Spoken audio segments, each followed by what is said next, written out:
Welcome to the 23rd episode of Regulate Tech with me, Nicklas, Berild, Lundblad, and with me, Richard Allan. So, Richard, today we're going to discuss something that's a bit amorphous, I suppose, but it's really present in the tech debate, and it's one of those pervasive themes that it would be helpful to understand at a more basic level, and that it's the big in big tech. We hear big tech all the time. It's the tech giants. There's something about size here in the debate that seems to permeate almost every single conversation. So what is big about big tech? That's a great question, because I think there are actually lots of different dimensions to bigness. So one, and I guess the sort of overriding one, is big in terms of user base. But what's actually quite curious with tech is you can be big in that dimension whilst being very small as a company. So, for example, when Facebook bought WhatsApp, it had hundreds and millions of users and yet only a handful of employees, because it's a relatively sort of simple piece of technology. So that sort of big in terms of user base, I guess, is the one that most people think of. But the other dimensions would be big in terms of money. How much revenue are you getting?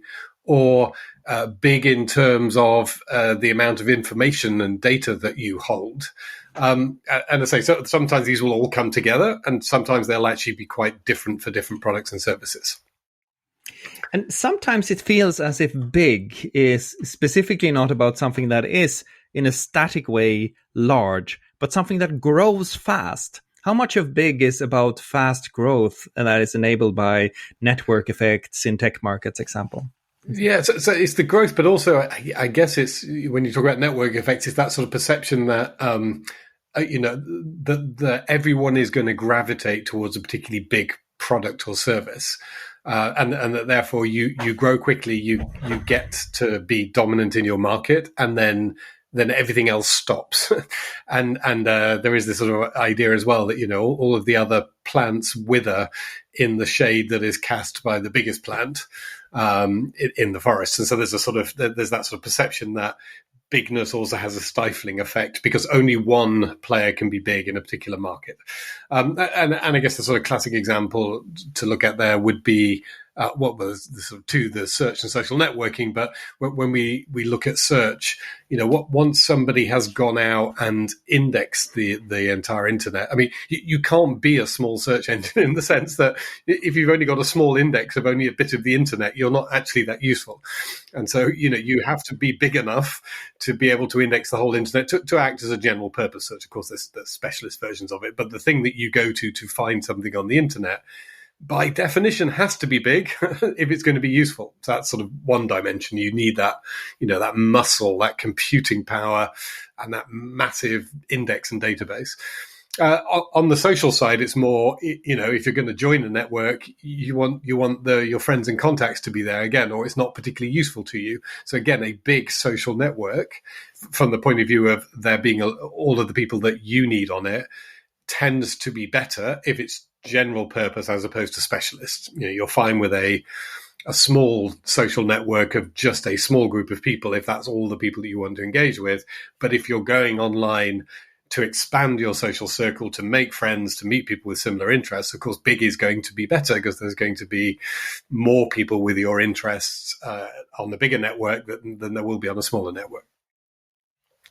Yes, and yet still, I mean, big is rarely associated with any positive values. It's interesting. The first time I heard big tech, I reacted viscerally and sort of scrunched up my face, because I felt this can't be good, because the only other examples of big I could come up with was big pharma, big oil, and big tobacco. And it seems as if, and this goes back a long way to Justice Brandeis' idea of this notion of the curse of bigness, that when a company or an organization or any social phenomenon really becomes big enough, its very size has a detrimental effect on the society that it exists in. And yet still, that doesn't seem to be quite right, because in many different markets you see this power law distribution where you have a few big actors and then you have a long tail of smaller actors. It seems as if the sort of bigness in itself is more of a natural phenomenon than one that is engendered by deviousness or recklessness on behalf of corporations. Why do you think big has gotten such a bad rep? Yeah, so it's partly, I think probably two elements. So one is partly this notion that you're stifling everyone else. And again, the great sort of irony in a sense is that what the internet does more than anything is lower the barriers to people creating new products and services. So, and this was the great hope, and maybe this is also part of the curse for the companies that have been successful, that the vision for the internet was this very open access network where anyone can turn up and build a service and get out there to this global market that we've talked about a number of times. Your default position is to be on for business globally, and it's very, very low cost to be able to do that. And that still does hold true. I can build my search engine and make it available to the whole world and try and compete with Google. The barriers to me doing that are very low, I think, compared with, I know, the barriers to creating a television station or, a factory or a lot of things that you had to create in the past. It may not be a very good search engine until I've built up my processing capability, but I can start and get a foothold in the market. So part of this sort of curse of bigness is an assumption that, the big companies are somehow stifling or stopping that vision of 1,000 flowers blooming being realized. So stopping all these little players getting into the market. We could dig into that and ask the question whether the big companies are stopping the little ones or not. The second element, though, I think is, and perhaps more to the sort of Brandeis comments you made and thinking about some of the other markets like big pharma, et cetera, is just some sort of innate assumption that we have that when an organization gets big and powerful, and so this is more about power than it is necessarily about sort of strict economics, when it is powerful, it will abuse its power to maintain its market position. And that's the assumption we make about pharma and oil and these people. Certainly, I think particularly on the left of politics, that assumption is made that a large pharmaceutical company, yes, it's going to produce drugs that are really important, but it's also going to exert its muscle and its control over our health to kind of advance its own interests and keep others out of the market. And again, we can test that assumption, but I think that power assumption or abuse of power assumption is also a critical component of why big is bad. Yeah, and it's interesting because in traditional competition law, for example, you make a distinction between dominance, which is how lawyers say big, and abuse of dominance, which is when you use your power for purposes that are not legit. And so in one way, we manage to hold these two things in our heads at the same time, that something can be big and not necessarily bad. But they've now been increasingly conflated. And I think it's interesting. You mentioned the internet. Nobody says the internet is big. We don't talk about big. We don't talk about big encyclopedias when we talk about Wikipedia, although they're arguably the largest. I mean, there's something where this is really. I mean, the antonym of we need to break up the internet, Nicklas. The internet is too big. We need to break it up. Yep. No, and their size is, and interesting. I think the antonym of big actually there is open. So that open becomes the opposite of big. So, it's an open encyclopedia, it's an open network. And so it's interesting to see how these concepts are interacting, I think. And it's I mean, to me, if we talk about, so let's get into a few of these things that bigness is supposed to cause. So you talked about the shadow of the large plant killing the small plants, which doesn't seem to be what's happening in the Amazonas, by the way. But let's talk about what is called a kill zone. This is the trendy term of the idea that if you are trying to get something funded within the sphere of influence of a large tech company, you're simply not going to get the venture funding. You're simply not going to be able to compete because there's this kill zone in which venture capitalists invest zero or nothing into new industries. So what's the evidence of that? And is there a counterpoint to that model, you think? I mean, there are a number of studies that have been done that I think actually, again, may partly depend on who paid for them, but they can point in different directions as to, this effect, particularly on investment. So yes, there are studies that have been done that seem to suggest that VCs will stay away from areas like social networking, because Facebook is so dominant in that market that there's just no point in investing in new social networks. But then arguably, people are taking that money and investing in other services that don't quite look like your classic Facebook-y type social network, but may still end up competing for people's attention and therefore pulling them away. And so you can look at a service like TikTok, coming into the market. Now, TikTok is not a Facebook clone, and yet it certainly does, I think, compete for people's attention on phones and is now increasingly competing for advertising dollars. So question, the question we need to ask is whether if venture capitalists, yes, are not funding clones of existing services, there's a kill zone around that existing service, at least for funding clones, if they're funding services that nevertheless come into the market and have an impact, is that still healthy? Is that still something we should welcome? So that's one part of it. The other part, of course, is the acquisition piece, which is again the assumption that if you're a funder, what you're often looking for is to fund something that you're going to get a pretty quick and healthy return on. And one of the best ways of getting a quick and healthy return is for you essentially to have funded a piece of one of these big services. So you build up something, I know, a health app that's a pretty good health app.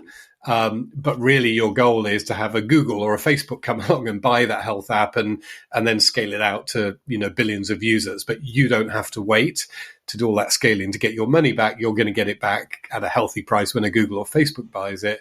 But again, it means that there's not another large platform coming onto the market that these individual components are being wrapped up into the existing large platforms and potentially making them even stronger and even more successful.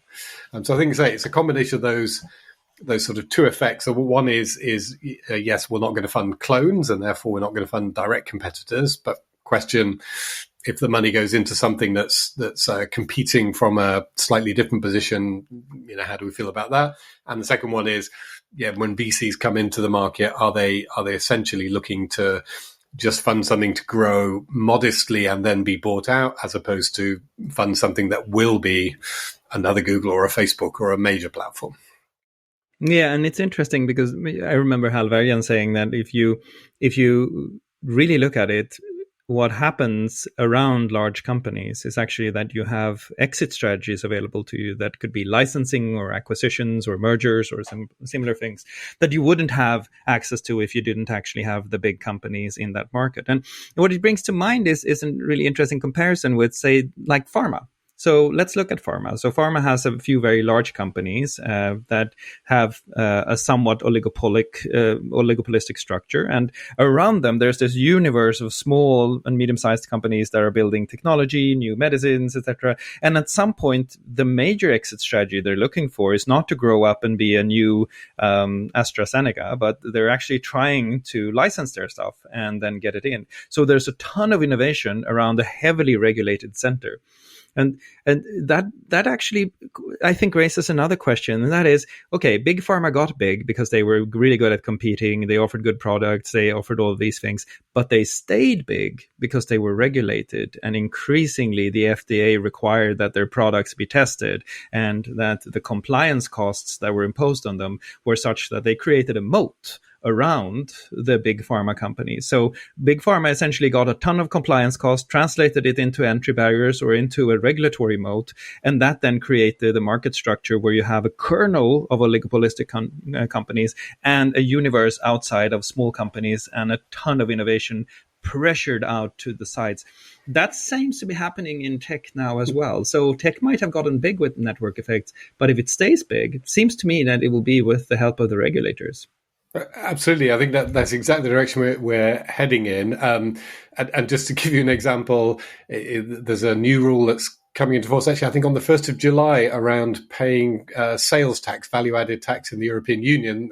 It's already happened for the UK, but the European Union's now going to create this law. And it says to small traders, If you want to kind of sell stuff through your own website, you're going to have to figure out the VAT rules for all of the different countries you operate in and charge VAT accordingly.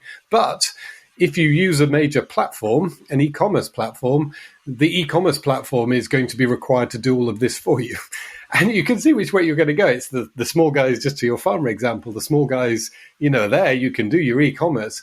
But if you want to do international e-commerce in the EU and not have the headache of registering for VAT everywhere and figuring it out, you should go to an eBay or an Etsy or an Amazon and have them do it for you. And that's just one small example of an increasing number of regulatory pressures that we're seeing that I think will do exactly what you described. They will say, look, if you're the small online business and you want to focus on building your online business but not focus on worrying about compliance stuff, hey, the best way to do this is going to be to buy services from one of the giants, one of the tech giants, who are going to do the compliance stuff for you, whether that's value-added tax calculations for international transactions or any other kind of requirement that's going to be imposed, some of the data protection requirements. And frankly, it may be a lot safer for you to be storing your data with one of these big giants who's going to have a GDPR compliance regime in place than it is to have data on your own server where you've got the headache of complying with all the information security rules, and if you get it wrong, you're the one that's in deep trouble. So as I say, I think your analysis is exactly correct that big pharma is, I think, the way that we are headed, or the pharma market is the way that we're headed with the current regulatory pressures. And then I think the question for policymakers is, are they okay with that? I mean, they settled with that for pharma because they prioritize safety over everything else. And so I don't think anyone is Which seems a lot like what they're doing with tech, right? It seems to be a regulatory answer to the question of safety and security and the fears and anxieties brought about by, in this case, medical science or medical technology, and in this other case by social technology or web technology. So it seems as if, a response that society likes to technological or scientific change is to build oligopolistic markets with a larger company, a sort of universe of small companies being innovative, and innovation and risk being allocated to the edges of that corporate network, that market network. Now, this raises a question, though, because currently in the debates around competition law and competition policy, one of the strands, a really strong one, is to increase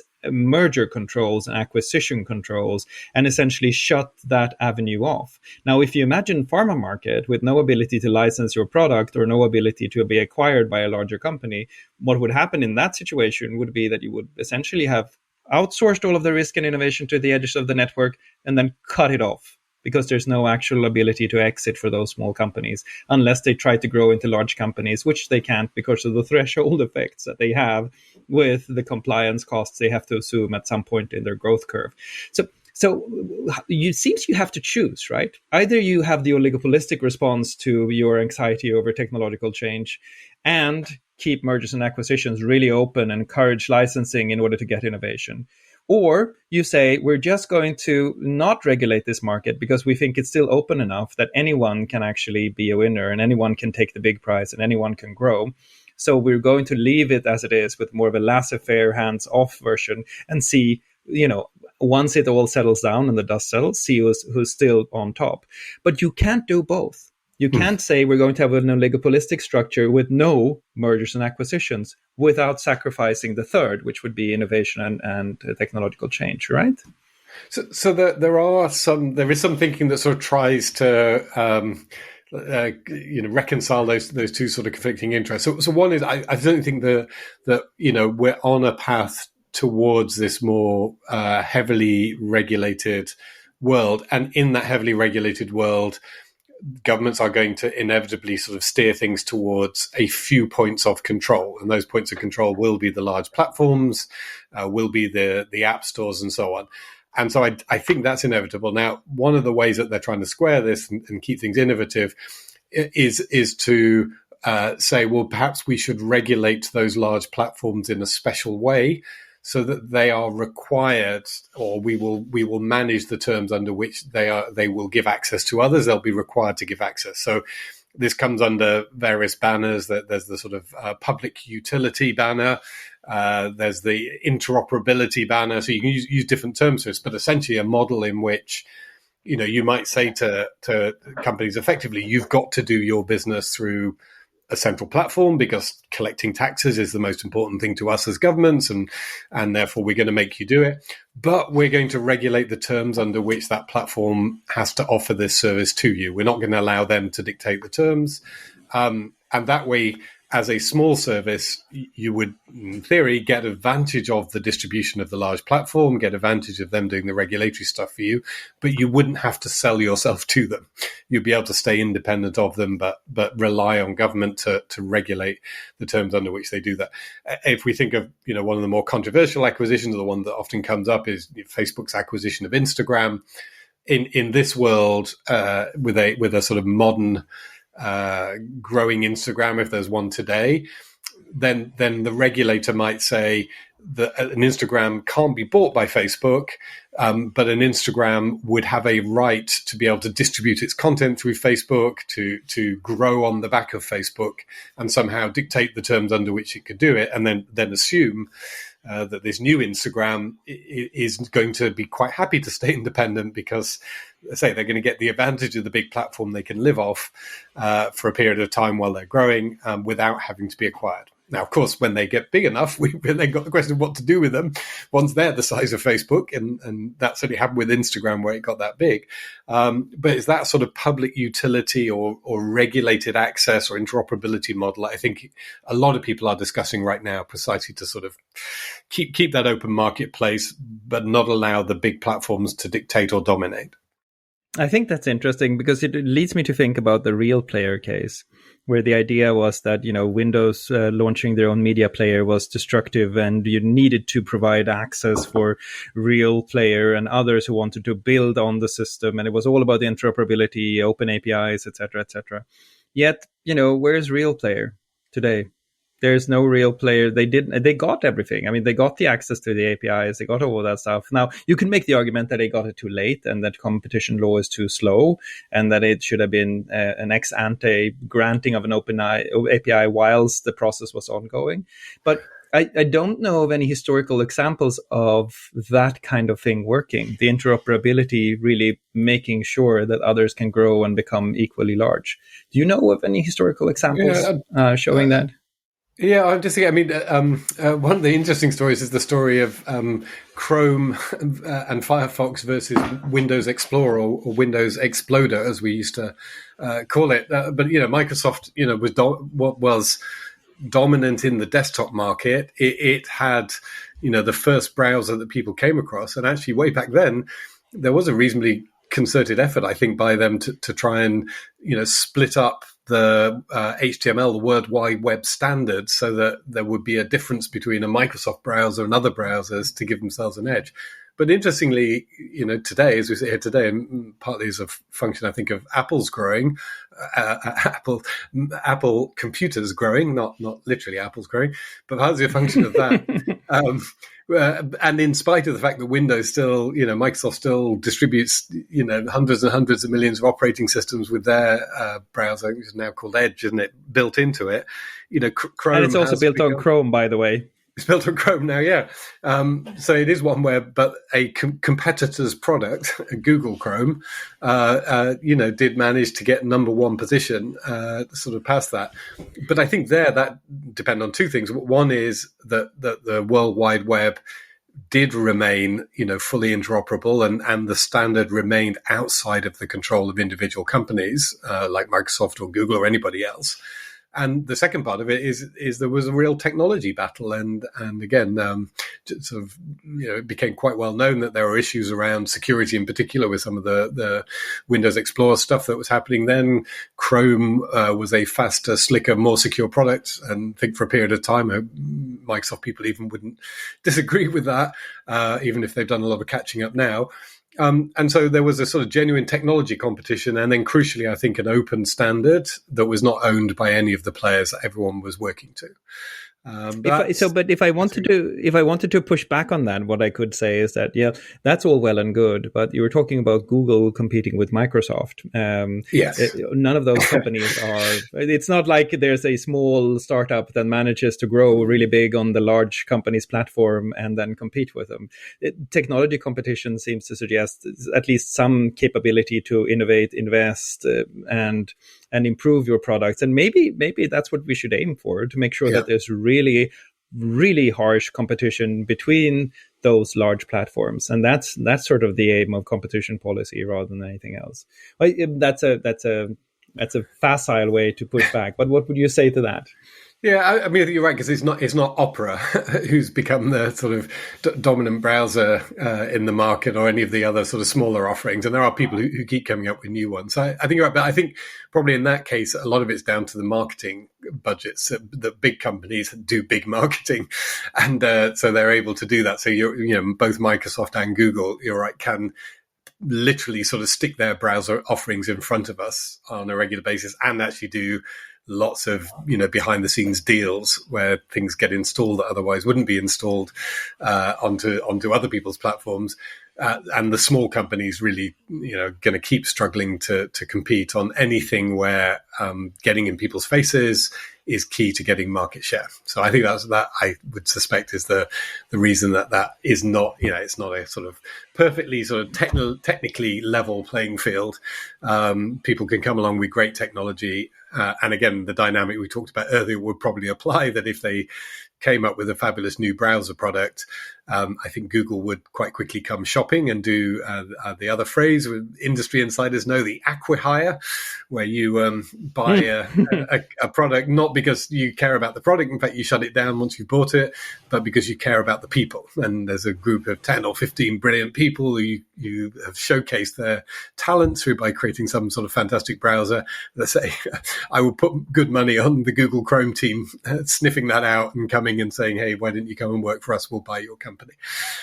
So yes, the technology can be fabulous, but it's the marketing budgets, I think, that are one of the key edges that a big company has. Maybe the better competition policy would then be to publicly subsidize marketing randomly across every startup in the field, so that everyone gets access to the same marketing power. I mean, or restrict marketing, I guess. Yeah, I mean, that has been in some of the remedies. Remember that I think one of the remedies that the European Union imposed was that when Microsoft Windows was installed in the EU, it had to show you, I believe, a random browser from a number of different browsers, with the idea being that, when you install Windows, browser choice. Yeah, you're right. Browser choice, yeah. And the idea being that then if Opera was in that list, it would be shown at least as many times as Chrome or Windows Explorer. So that has been tried, but better say that I think that's sort of, once when you install, that's not the same as the day in, day out sort of relentless messaging that you get from companies about which products are better than others. I like that, though. I don't think I've ever seen any research done on how much of a marketing subsidy that actually would have been, because the exposure of the Opera brand across all of those browser choice windows, and I think they were all in the window, but they were randomly ordered, if I remember correctly. That was it, yeah. Yeah. And so I think, that's a significant chunk of marketing subsidy for that brand. And it's you're quite right. That is actually a remedy that comes about. So we've talked about big and bad, unfortunately, and how all of that ties together. And we talked about network effects, where the value of the network increases with every new user. And, ultimately you get some lock-in effects, people argue, although we should come back to that, because it seems as if that's not always been true in the history of technology. But let's shift, because there's a related phenomenon, often confused with network effects, but quite different, that is called economies of scale, where there's some things that you can just do cheaper and better if you're big. And so let's invert our question. What are the things that you're really happy about when it comes to tech companies being big? Things you think would be significantly worse if they were broken up, or if we had smaller tech companies? Yeah. So this economy of scale question, I think, is critical. And let's take a couple of examples. One is search again. I mean, search requires somebody to go off crawling around the web, like literally sort of querying every web server in the world on a regular basis in order to have an index that's up to date and accurate. And frankly, if you had hundreds of thousands of different search engines all trying to compile their indexes every day, then it's a bit like the Bitcoin debate and the energy usage. We would be expending vast amounts of energy and vast amounts of bandwidth just on compiling that index constantly or recompiling that index constantly. And I would have to ask whether there is a real public benefit in that. So there's some areas where it's just doing the thing is resource intensive. And if you've done it once and built a great index, or done it a few times and built some great indexes with slightly different flavors, incrementally, there's very little, I think, additional public value in doing the job again and again and again and again. So there are some things like that I think are sort of better done a few times than everybody doing them all of the time. And then the other area we need to look at again is around internet bandwidth. We sort of assume, I think, a lot of the time that this stuff just works and it's relatively easy. But delivering content to people around the world in a really timely fashion requires a lot of infrastructure, and it requires things like caching servers on the edge and lots of sort of clever cooperation between people who have content and the people who are able to get that content out to individuals. And again, you have to ask, what would be the implications if we did have, 50,000 different streaming services that were in common usage as opposed to a smaller number, in terms of the impact that would have? Would you have 50,000 caching servers available in every locality in order to be able to service all of those, or how would you sort of manage all of the bandwidth that would generate, or would you see a degradation actually in the quality of service that people would get because everybody's now competing to get down the same channel? So again, these are not I think arguments to say people shouldn't be able to get into these markets. They absolutely should, but they are arguments to say be careful what you wish for, and if you sort of artificially stimulated lots and lots of people to do something that's very resource intensive, what you're going to end up doing is expending more resources, and we have to question, to say, the incremental value you get from that. And it seems to me that another thing that benefits greatly from size is the techlash itself. It would be really hard if you had like 1,000 different companies that you had to scrutinize in order to figure out what they were doing, or if there were good practices there, or 10,000 or 100,000 companies. It's much easier if you just have to, if you're a reporter on the big tech beat, there's like 10 companies that you have to keep your eye on. And if you keep your eye on them and everyone else keeps their eye on them, the collective scrutiny that's applied seems to me to be socially beneficial, right? Yeah, I think. I mean, that's good. You're absolutely right that the pressure is on the small number of companies, and you and I both know this because we worked in two of the very heavily scrutinized companies, and I'm sure you had the same kind of conversations where we would know that there's a bunch of people doing much worse things than we were being accused of doing, pretty blatantly and openly, and yet people weren't sort of going after them. The scrutiny window was sort of fairly narrow. And again, I don't expect anyone to have any sympathy for us, but arguably, by focusing the scrutiny on a small number of companies where most of the people were most of the time, you actually get the most public benefit. Going off and scrutinizing all those small companies with small numbers of users, it can be interesting, but may not yield a huge amount of public benefit if they're not the services, say, that the vast majority of the population are using on a daily basis.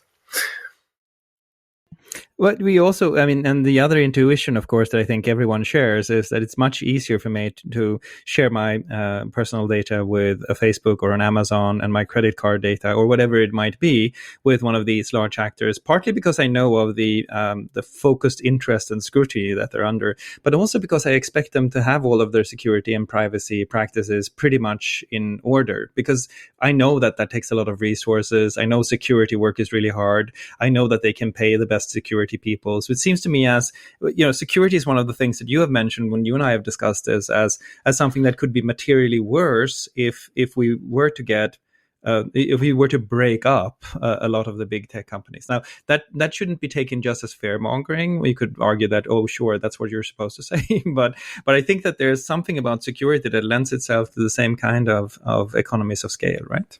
Yeah, I think, candidly, that sometimes there's a sort of wishful thinking approach to competition that sort of kicks in, which sort of says, yes, I don't like the privacy, security, data collection, safety practices of the big companies.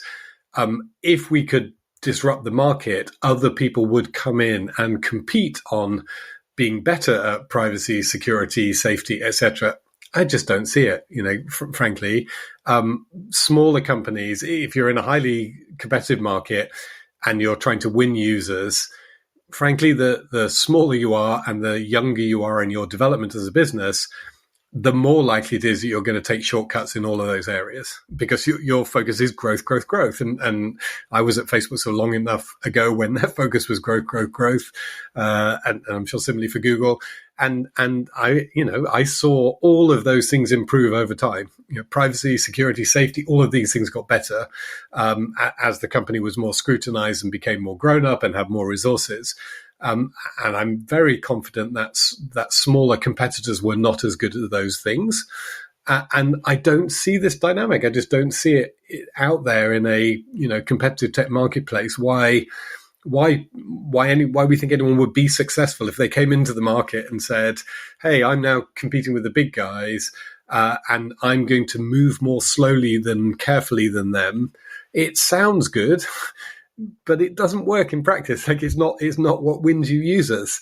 What wins you users is being fleet of foot, moving fast, breaking things if necessary, and keeping your costs down and spending all of your money on growth rather than spending your money necessarily on things like content moderation.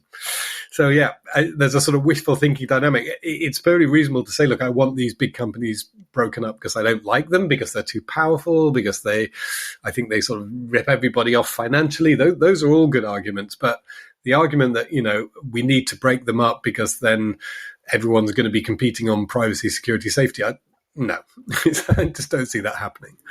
And we, frankly, we have also had a number of companies that have tried to compete on privacy for a long time. There is a search engine called DuckDuckGo, I believe, that does this, and it's certainly seeing growth, but it's not necessarily competing in any real sense across the search market with larger companies. It's catering to a niche audience that I think very much appreciates their product and thinks what they're doing is absolutely right.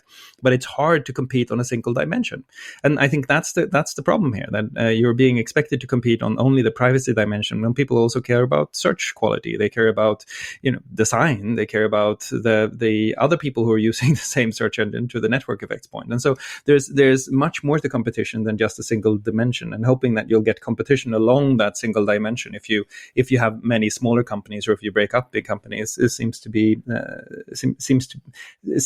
a flawed model, frankly. I think the other thing that's worthwhile discussing is it's if we go back in the history of antitrust law, which sort of came about in a similar environment to the one we're in now, and where people had a lot of misgivings about large companies. We talked about Brandeis, there were several others. It was really controversial from the outset. People like Justice Holmes said that he thought it was deeply politicized, and that it would be a horrible piece of legislation to apply. And there was a lot of criticism around the antitrust law overall. So let's start with a sort of really basic question. Do you think we need antitrust law? I think so. It works on two dimensions. So one is the national and the other is the sort of international. So I think we need to separate those out a little bit. So one is, within your own domestic market, and I think this is one of the big shifts that's taken place, obviously, is that people are now competing across borders. But within a domestic market, I think you do need some legislative tools that allow you to intervene if somebody has got to a position where they've got a captive audience, they're the only ones who can deliver on something, and they are literally abusing that. So the sort of classic antitrust thing, which is, I've whatever it is, I bought up all the supplies of something, I've locked everybody into contracts where they can only sell through me, and then I'm just going to jack my prices up to some ridiculous level because people have got nowhere else to go. And that was the sort of classic, national view of the world, and those tools are still there. I think what's changed is the sort of dimension now where the bigness may be globally big, allowing you to sort of assert power locally. And so that I think is, when we're talking about the tech giants, I think that's the bigger concern. It's not, that the internet is sort of locked down in any meaningful sense in any particular country. There will be local competitors. There are people who can sort of offer all kinds of services. It's like the market is open when it's an internet market. But it is this sense that, a small number of companies that are hugely powerful because of their global reach are able to compete on unfair terms with others because they've got that sort of global power engine behind them. And there, I think this is what we're struggling with. I think the classic tools of antitrust law are less sort of designed to cope with that environment. And some of the concerns, frankly, are not really those classic concerns of somebody cornering, a supply of a particular good and then being able to manipulate the prices of that particular good. There are lots of options for internet advertising, the sort of things that people worry about. So it's not that the market is completely controlled. It's just, hey, the products that are being offered by these internet giants appear to be much more attractive, and people are choosing them at sort of in vast numbers, and therefore these companies are powerful and getting more powerful over time. There, I think there's a lot more thinking to be done, and it is being done now about how to deal with that. And a lot of the sort of harms that people are trying to prevent, frankly, are not price-based harms. It's not that the advertising products of Google and Facebook are too expensive. They're actually very reasonable, particularly compared with the cost of other advertising products before. But it's something else other than this sort of classic price-based monopoly concern. And that is maybe what is coming across in the DMA. But again, going back to the criticism of antitrust law, one of the things that we've heard just recently, for example, is that the National Security Council in the US seem to be increasingly worried that the DMA and the DSA is just going to hit American companies. And there's been this pattern of American companies going through the honeymoon of the entrepreneur, where everyone wants to take their picture with them, into sort of this shaky period of extraordinary success, and then they dive into the long dark night of antitrust. Then hopefully they come out in some way, on the other side of that, and they can either become a persistent innovator or, as in some cases, die into consultancy. Yeah. And it seems to me that criticism is louder and louder over time. Do you think it's fair to criticize the European Union for being politicized in its competition work? I mean, I think there's no doubt that the fact that the dominant players are not European, and in particular are American, is an issue. I mean, it can't be in politics and not consider those sort of international dimensions to be an issue. Having said that, I don't think that necessarily is the driving force. I think the driving force still of European competition law is protecting European consumers. But how politically safe they feel to be aggressive, for example, will reflect to a certain extent the fact that it's non-European companies that are being impacted. I mean, again, actually, to be very fair to the Competition Commission, the European Competition Commission, they're pretty robust often with European industry and European national champions that continental champions, as it were, that have sort of tied things up and gone too far. So I don't think I wouldn't question the motives of that core driving force, which is protect European consumers. But certainly, as a politician, it is easier to legislate for something that's going to hit, businesses outside of your jurisdiction. I mean, if nothing else, the lobbying is less intense than it will be when you're trying to hit local businesses. And there are instances in the legislation where you sort of see attempts in European legislation to go a little easier on traditional publishers and their presence on the internet than it is to go on the new global / American companies that are big on the internet. And that's a sort of natural outcome, I think, of lobbying efforts, and the fact that local lobbying tends to be more impactful than foreign lobbying, if we can put it that way. Yes, I think that's right. And it's very natural. If you are a politician, you're actually there also to defend your own community's interests in some sense, I suppose. But the other question, I guess, that ultimately it all boils down to is, and I think there's been a lot of debate about this recently, sort of a meta debate around bigness and competition, is competition law really an effective means to this end that we seem to well, we kind of disagree about the end. Some people say it's consumer welfare and we really want to maximize consumer value, and there's now an increasing criticism of that from the US, from people like the newly elected FCC chairman Lina Khan, who say that no, we should actually also be looking at innovation effects, whether or not innovation is being chilled down, if it's slowed down, etc. And so not just look at consumer benefit, but let's also look at innovation in the ecosystem, which is a sort of a new / old version of competition law. But assuming those metrics, consumer welfare and innovation, what are can you give me like 3 good examples of effective antitrust interventions that really changed the equation? I'm not sure. I'm just going to react to your comment on innovation. Actually, in a sense, in the innovation driver is future consumer welfare. So there's sort of present consumer welfare, and the reason you want the innovation is because your That's assumption is that innovation will deliver future consumer welfare. And I think that's sort of quite a nice sort of way to think of it as being sort of consistent with the picture. Interventions. No, I struggle, and the reason is well.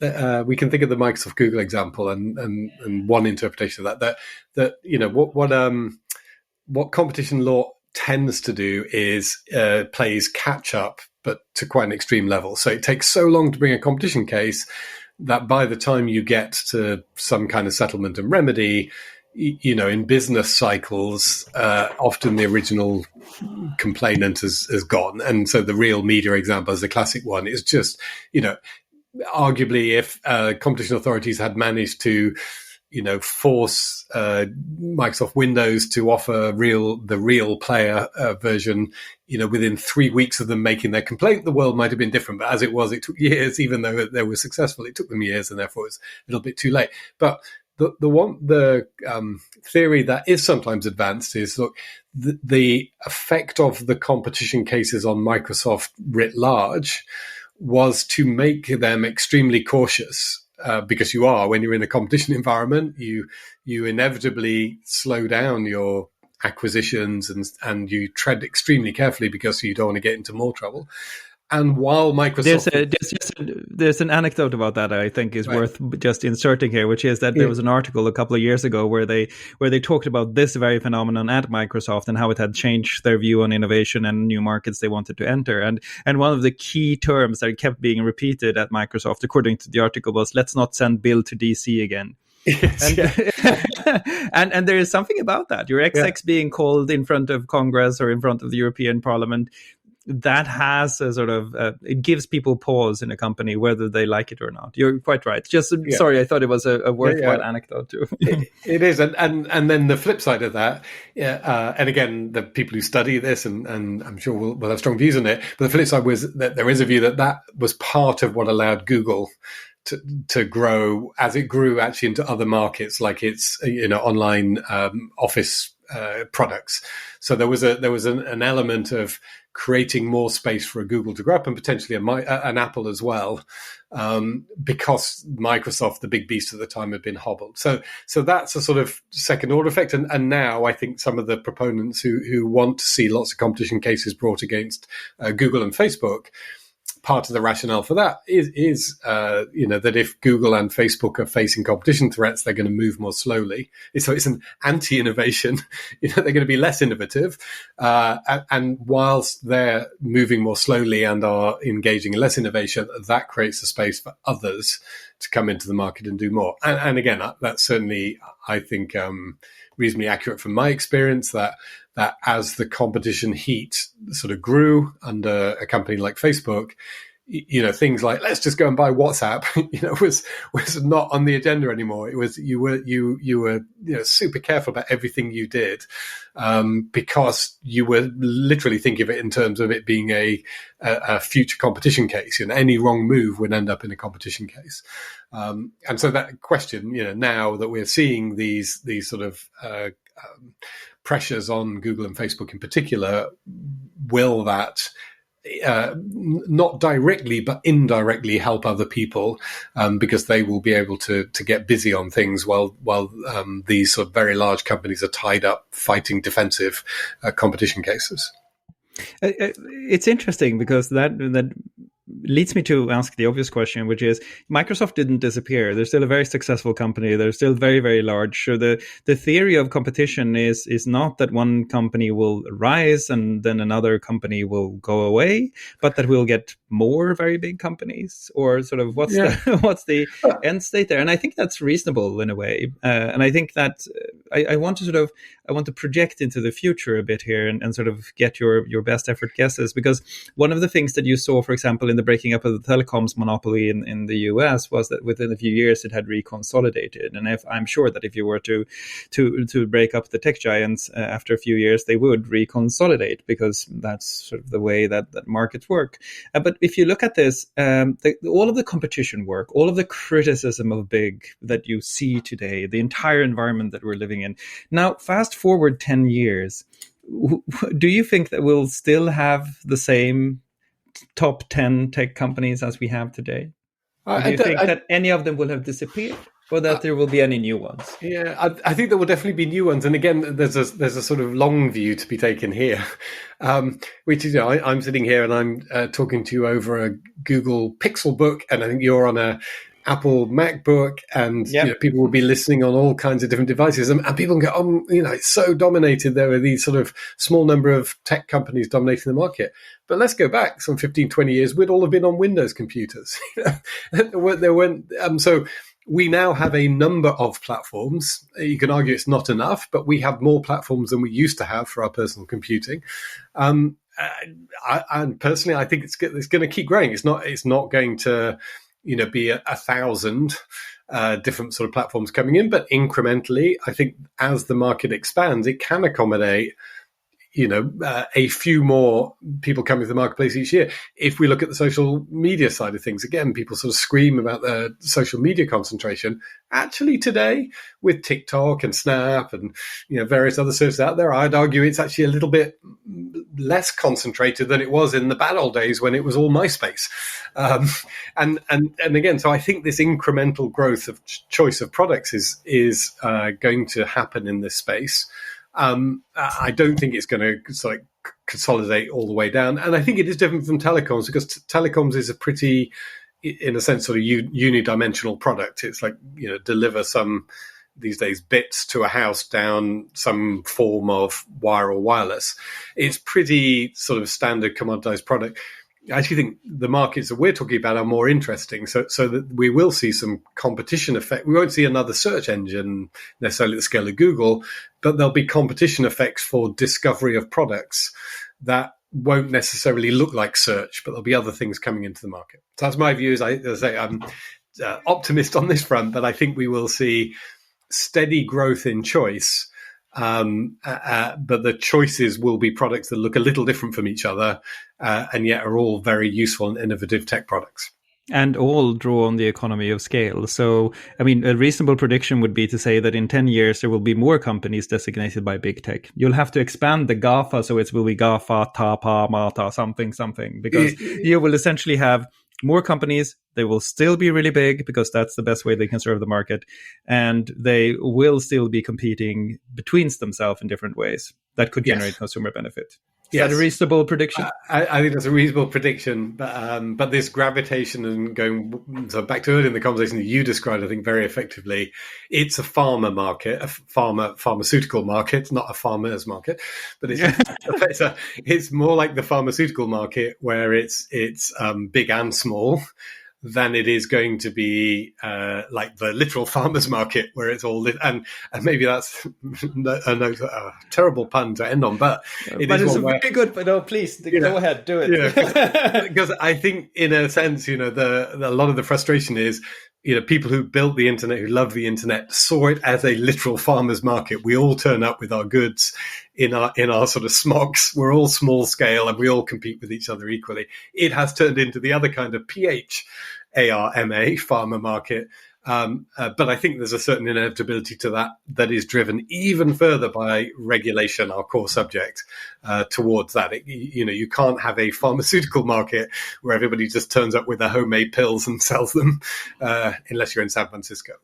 Yes. So we've got to be, I think we're in a market that's going to have some sort of large players and lots of small players around that. And I think from a consumer point of view, that's actually going to be quite healthy. It sort of balances the consumer interest and the broader societal interest in this being a reasonably sort of well-managed and well-governed space.